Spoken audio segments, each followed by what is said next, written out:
Peristiwa tak terduga terjadi usai acara debat di televisi antara pihak kuasa hukum Nikita Mirzani versus Dr. Reza Gledis. Sunan Kalijaga mengaku diserang dan dipukul pada bagian pipinya.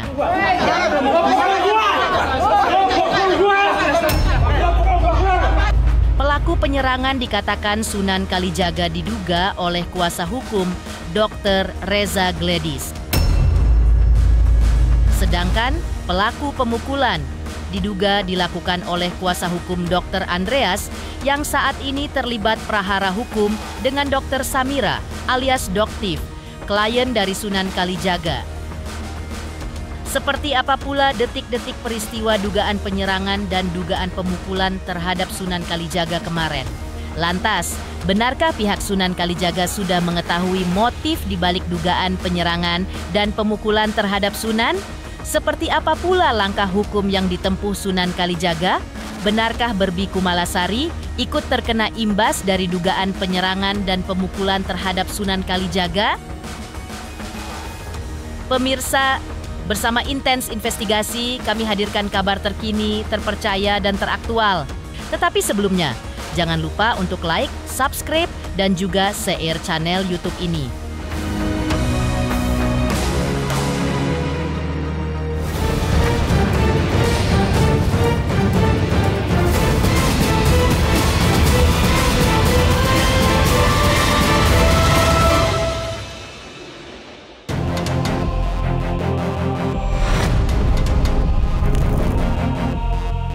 Peristiwa tak terduga terjadi usai debat live terkait kasus Nikita Mirzani versus Dr. Reza Gledis di salah satu stasiun televisi tadi malam. Debat yang menghadirkan kuasa hukum Nikita Mirzani versus kuasa hukum Dr. Reza Gledis serta beberapa praktisi dan pengamat hukum itu berujung ricuh.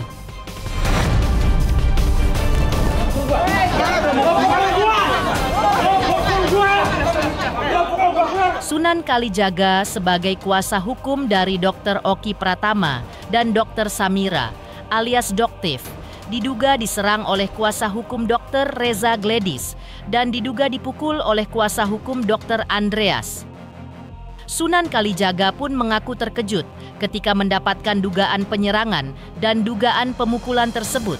Dan seperti inilah Sunan Kalijaga menjelaskan kronologis detik-detik terjadinya dugaan penyerangan yang diduga dilakukan oleh pihak kuasa hukum Dr. Reza Gledis dan pemukulan olah kuasa hukum Dr. Andreas. Ini ya teman-teman ya, ini ruang debat. Malam hari ini harusnya berdebat, ya. Tapi saya mendapatkan penyerangan dari kuasa hukumnya Dr. Reza Gledis. Ya, melakukan penyerangan terhadap saya. Saya mau dipukul dan ternyata ini orang ini yang pukul saya rahang sebelah kiri. Ya. Dia ada di pihak Kamu datang ke sini siapa yang ngundang? Kamu datang ke sini siapa yang ngundang? Mas. Tadi kan lu pukul gua berani, sekarang Anda ke sini siapa yang ngundang? Tadi saya diajak dokter Andreas. Diajak dokter siapa? Dokter Andreas itu siapa? Dokter Andreas diundang nggak ke sini? Ada undangan resminya nggak? Hah? Alasannya mau dalam surat sudah aku tuangkan tadi. Ya, lo kan nggak diundang, ya. Jadi orang ini tidak diundang, ya. Dia katanya datang sama Dokter Andre, siapa lah? Nggak ada undangan. Kalau saya jelas diundang resmi, bahkan saya datang ke sini dibayar sebagai narasumber. Artinya orang ini bersama tim kuasa hukumnya DRG menyerang saya, ya, menyerang saya loh. Jadi yang pasti kami hari ini hadir, ya, datang ke salah satu stasiun televisi swasta, ya, undangan resmi. Jadi ini juga di sini ada Ayu Aulia, ada Berbi Kumalasari, ada Mbak Emma Waroka. Jelas memang kami diundang. Ya, kami datang dengan itikat baik, ya, untuk sama-sama berdebat secara hukum. Ya, namun demikian, selesai dari perdebatan tadi, ya, saya menghampiri rekan-rekan untuk bersalaman. Namun demikian, tiba-tiba ya ada orang tua yang saya tahu, saya kenal karena sering di televisi, teman-teman media juga pasti kenal. Yang saya ketahui orang tersebut adalah kuasa hukum daripada Dr. Reza Gledis. Ya, dia dorong saya, lalu dia memukul saya seperti ini. Nah, saya menghindar. Kebetulan di belakang saya persis ada Ayu, ada Barbie, sehingga akhirnya keinjak kaki aku karena Sunan menghindar, robek semuanya. Lalu dalam keadaan saya berusaha menghindar ke belakang tadi, saya maju lagi, ya. Saya pengen tahu dong, ayo kalau mau pukul saya, Anda pengacara, ya. Ini sungguh-sungguh tidak mencerminkan dia adalah seorang advokat, seorang pengacara lebih senior dari saya secara umur, harusnya dia mencontohkan yang baik, yaitu Mas Sunan ngomong kalau dia nggak suka sama saya. Jangan tiba-tiba dia dorong saya, dia mau pukul saya. Berarti tadi nyamperin itu hanya untuk salaman ya? Kita semua bersalaman. Saya sadar, saya dalam keadaan sadar, saya seorang advokat yang menjaga nama baik saya. Ya, ini bukan ring tinju, bukan tempat orang berkelahi. Ini tempatnya para profesional menyampaikan pendapatnya, membela klien masing-masing. Saya di sini jelas berkapasitas diundang.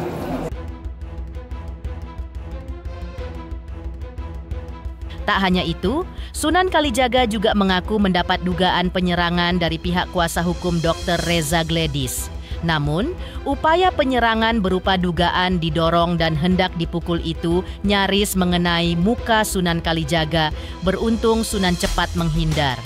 Sunan pun menjelaskan bahwa dirinya akan menggunakan hak hukumnya untuk melaporkan peristiwa dirinya yang diduga alami dugaan penyerangan oleh pengacara Reza Gledis dan juga dugaan pemukulan oleh pihak Dr. Andreas. Jadi saya malam ini mendapatkan penyerangan. Saya mendapatkan penyerangan dari kuasa hukumnya Dr. Reza Gledis. Ada yang tahu nggak tadi namanya siapa itu? Ya? Yang mukanya sudah lebih tua dari saya jauh itu. Ya? Yang pasti hal ini akan saya laporkan. Hal ini saya laporkan bahwa pihak mereka menyerang saya, ya, berniat memukul, dan ternyata pukulan itu mendarat di tangan sebelah kanannya Bapak di rahang saya. Ya, saya tahu diri ini bukan ruang tempat bertinju, bukan ring tinju ya. Ini ruang debat, ini di TV One, sehingga saya nggak mau tinju di sini. Ya, saya orang hukum, saya punya hak hukum, saya akan laporkan. Saya akan laporkan tim kuasa hukumnya DRG, ya, yang telah melakukan penyerangan terhadap saya, disaksikan jutaan pemirsa. Saya akan menggunakan hak hukum saya karena saya bukan tukang tinju, bukan tukang berantem, ya. Jelas, saya akan melakukan upaya hukum saya.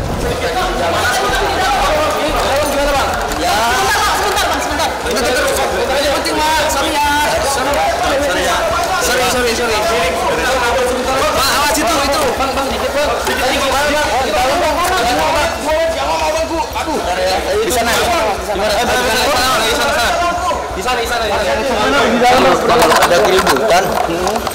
Jadi pada selesai acara,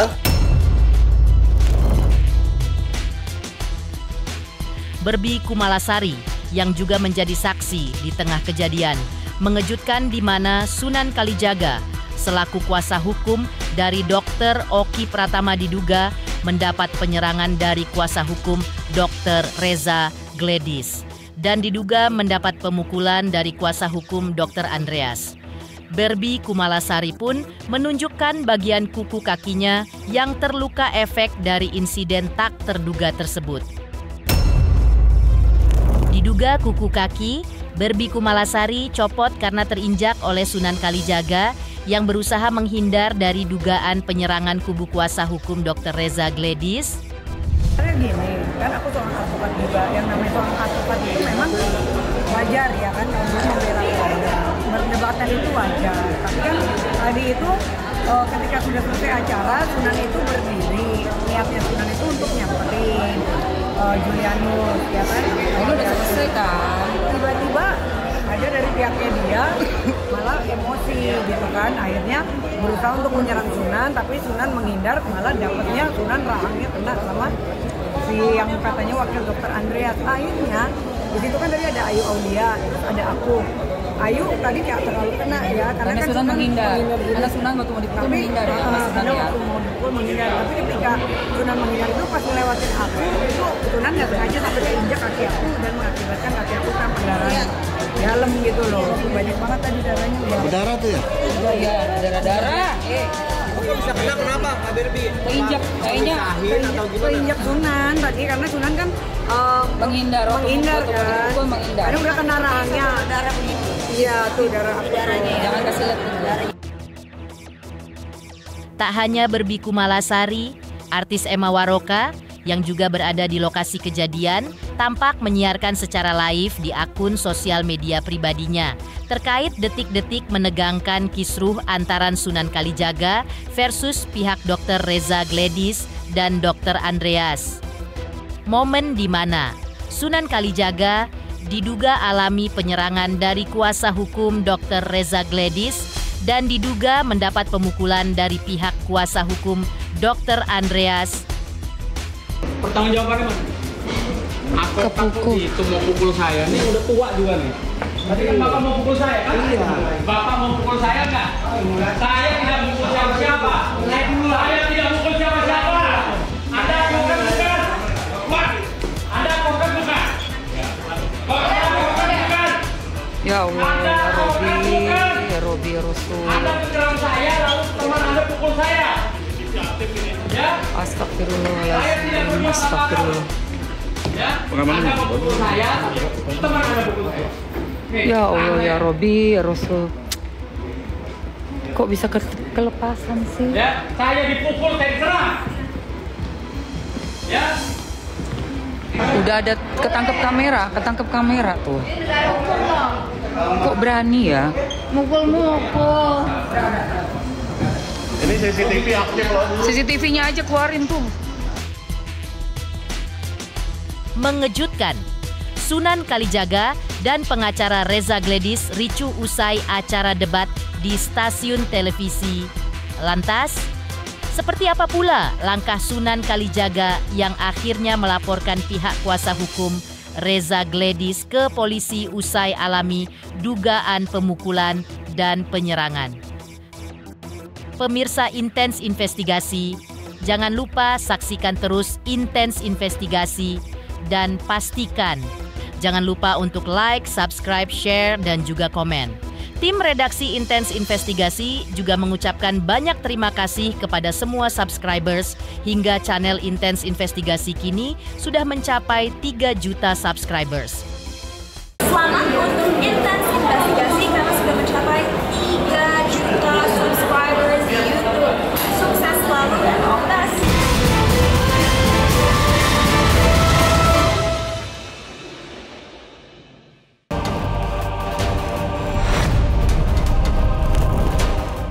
Tak lama setelah alami dugaan penyerangan oleh pihak kuasa hukum Dr. Reza Gledis dan alami dugaan pemukulan oleh pihak kuasa hukum Dr. Andreas, Sunan Kalijaga langsung menuju Polres Metro Jakarta Selatan untuk melaporkan pihak yang diduga telah melakukan penyerangan dan diduga melakukan pemukulan terhadap dirinya. Menurut kuasa hukum Sunan Kalijaga yaitu Agustinus Nahak, motif dugaan penyerangan yang diduga dilakukan pihak Dr. Reza Gledis dan dugaan pemukulan yang diduga dilakukan pihak Dr. Andreas terhadap Sunan Kalijaga sangat jelas. Pasalnya, Dr. Reza Gledis saat ini tengah berseteru di ranah hukum dengan Dr. Oki Pratama, klien dari Sunan Kalijaga. Tak hanya itu, Dr. Andreas juga tengah berseteru di ranah hukum dengan Dr. Samira atau Doktif, klien Sunan Kalijaga pula.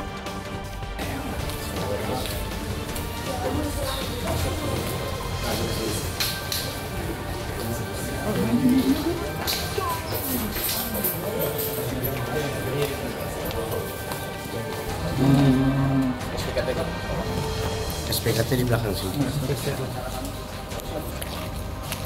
Kita baru tahu bahwa si pelaku yang mukul gue juga ternyata ada dari kubu sebelah. Benar. Ya kan? Karena tadinya nggak Dia seorang pengacaranya Dr. Andreas. Yes. Dr. Andreas ini sedang berlawanan dengan klien kita. Makanya ada motifnya sengaja kan. Makanya motifnya sekarang udah Niatnya udah tergambar. ketahuan. Udah tergambar. Tapi kan nggak boleh premanisme kayak gitu, ini kan negara hukum. Iya, dia pengacara. Ternyata dia pengacara. Dia juga. Iya, kan. dia pengacara juga. Dia pengacara. Iya. Bukan, yang melakukan pemukulan terhadap gua. Dia itu ternyata pengacara Dr. Andreas. Dr. Andreas ini sedang bermasalah atau berlawanan dengan klien saya, Dr. Samira. Maka ya kita sama-sama orang hukum ngerti lah. Malam hari ini kan tanggal 12, tapi LP-nya terbentuk di 00 sekian, jadi tanggal 13 ya. Bahwa malam ini kami bersama korbannya 2 orang, Bang Sunan Kalijaga dan Pak BNP sendiri, bahwa kejadian yang tadi di TV One berimbasnya di laporan polisi.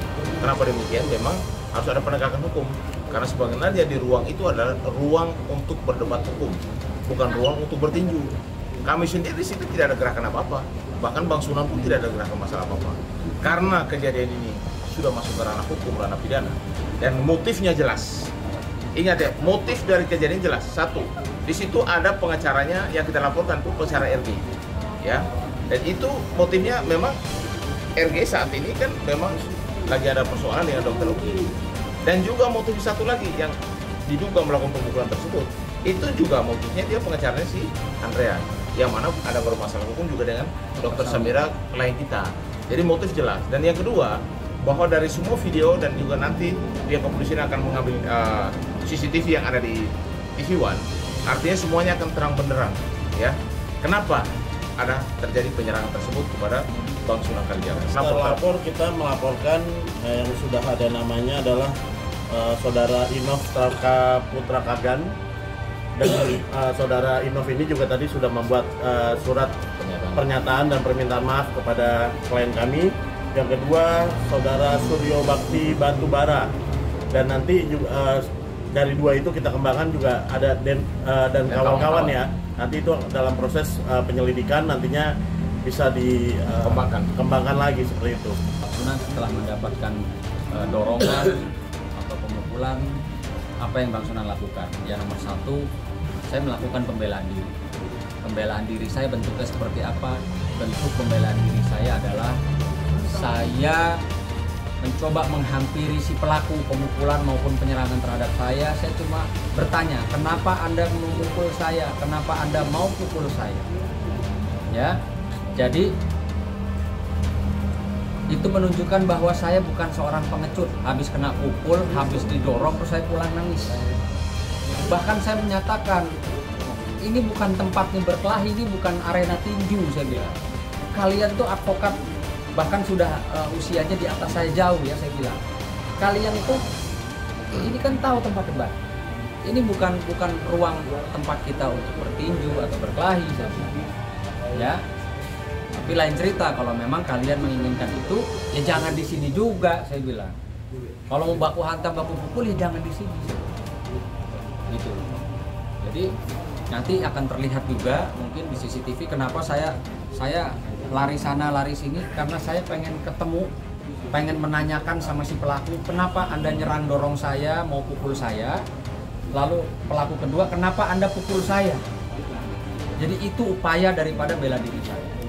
Saya tidak melakukan gerakan untuk memukul dia, saya tidak melakukan pemukulan terhadap mereka yang sudah menyerang saya. Terekam jelas kok, saya datang dengan jalan santai menghampiri kuasa hukum dari DRG.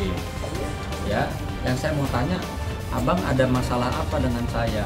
Abang keberatan di mana sama saya? Tadi di debat itu loh. Di debat, ya kan? Karena di akhir penutupan debat, si Pak Anus ini kayak nggak terima sama saya. Kamu nih gini. Makanya selesai debat, sudah selesai acara, ya saya namanya ya junior ya. Kalau saya lihat umur mungkin dia di atas saya. Saya sebagai junior saya nyamperin, Abang ada masalah apa? Abang ada keberatan apa sama saya? Nah baru kita omong begitu, lalu si pengacaranya DRG yang kayaknya paling tua ya, si terlapor ini menghampiri saya dan langsung dorong, bahkan mau pukul saya. Ada gerakan mau mukul. Iya. Gerakan mukul depan mata saya, kok dia mau pukul saya begini. Lalu saya menghindar.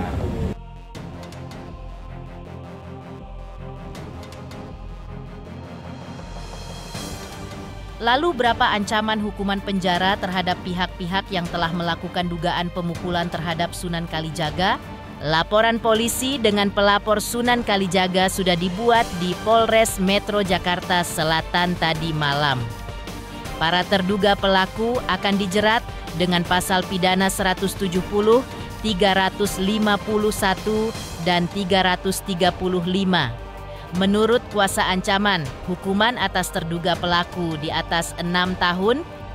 Sudah terbentuk ya. Nomor LP-nya, Bang? Nomor LP dan pasalnya adalah pasal 170. Disebut, Bang? 170, pasal 351 dan pasal 335. Nomor LP-nya, Bang? Dengan ancaman hukuman di atas 5 tahun. Nomor LP-nya, Bang? Nomor LP B2978 garing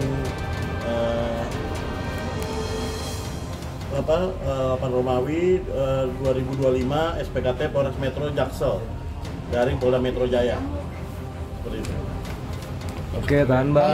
Jadi kami sampaikan bahwa saudara sudah melakukan tindakan yang seharusnya sebagai lawyer tidak dilakukan. Terlapornya inisial siapa? Saudara sudah melakukan itu. Artinya jangan sampai apa yang saudara lakukan bisa berbalik kepada saudara sendiri. Bahwa Sunan Kalijaga bukan berdiri sendiri.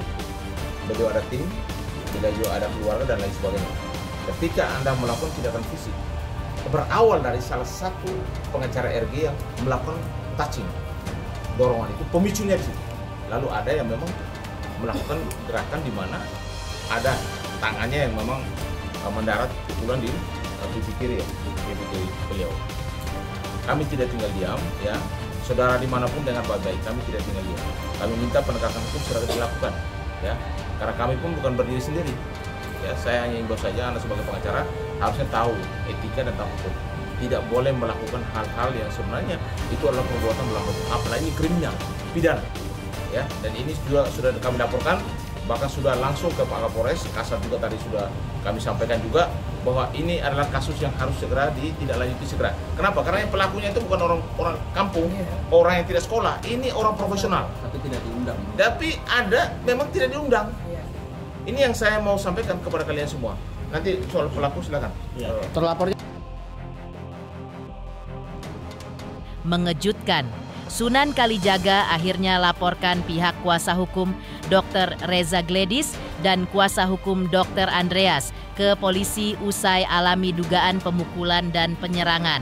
Lantas, rekan kuasa hukum Reza Gledis menjelaskan kronologis kejadian versinya usai kericuhan pasca acara debat kasus Nikita Mirzani versus Reza Gledis di stasiun televisi. Pemirsa Intens Investigasi, jangan lupa saksikan terus Intens Investigasi dan pastikan jangan lupa untuk like, subscribe, share, dan juga komen. Tim redaksi Intens Investigasi juga mengucapkan banyak terima kasih kepada semua subscribers hingga channel Intens Investigasi kini sudah mencapai 3 juta subscribers.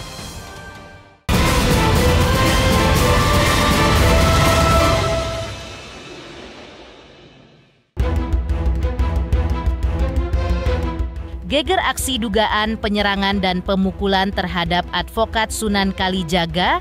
Hal itu terjadi usai debat di salah satu stasiun televisi terkait kasus Nikita Mirzani versus Dr. Reza Gledis tadi malam telah menggemparkan publik. Salah seorang rekan kuasa hukum Reza Gledis yang juga hadir dalam acara debat tersebut pun berusaha menjelaskan kronologis versinya terkait aksi ricuh pasca acara debat kasus Nikita Mirzani versus Dr. Reza Gledis. Menurutnya, apa yang terjadi tadi malam adalah sambungan dari peristiwa sebelumnya. Hal itu terkait urusan antara Sunan Kalijaga selaku kuasa hukum Dr. Oki Pratama dengan Julianus Sembiring selaku kuasa hukum Dr. Reza Gledis. Namun, peristiwa apa sebenarnya yang ia sebut telah ada sebelumnya tidak ia katakan dengan terang benderang.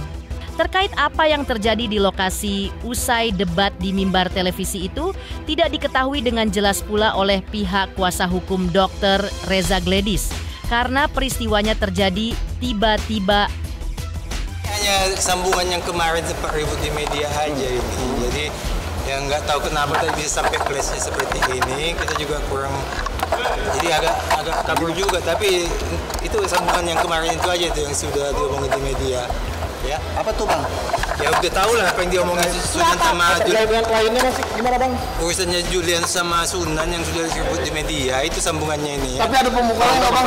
Mulai tadi nggak? Ya kita sih konsepnya janganlah ada keributan. Kita pasti usahakanlah supaya baik-baikan semua. Tapi ini kan aduh kadang-kadang masalah selisih paham sedikit aja langsung kemana-mana persoalannya. Oke. Ya. Tapi poinnya apa nih bang? Yang paling utama bang tadi bang? Ya. Itu sambungan medsos yang kemarin itu yang gue sempat. Sambungan medsos apa? Di media lah, kalau jangan tanya lagi kalau itunya. Biar jelas bang, biar jelas poinnya. Kalau itunya kamu lihat di media aja. Tapi ada kumpulan bang. Itu nggak terlalu kelihatan tadi masalahnya. Berarti bukan meributkan masalah klien atau seperti apa bang? Saya bilang sambungan yang di media kemarin itu, jadi jangan di ini lagi, coba kita mau cepat ya. Pemirsa Intens Investigasi, jangan lupa saksikan terus Intens Investigasi. Dan pastikan, jangan lupa untuk like, subscribe, share, dan juga komen. Tim redaksi Intens Investigasi juga mengucapkan banyak terima kasih kepada semua subscribers.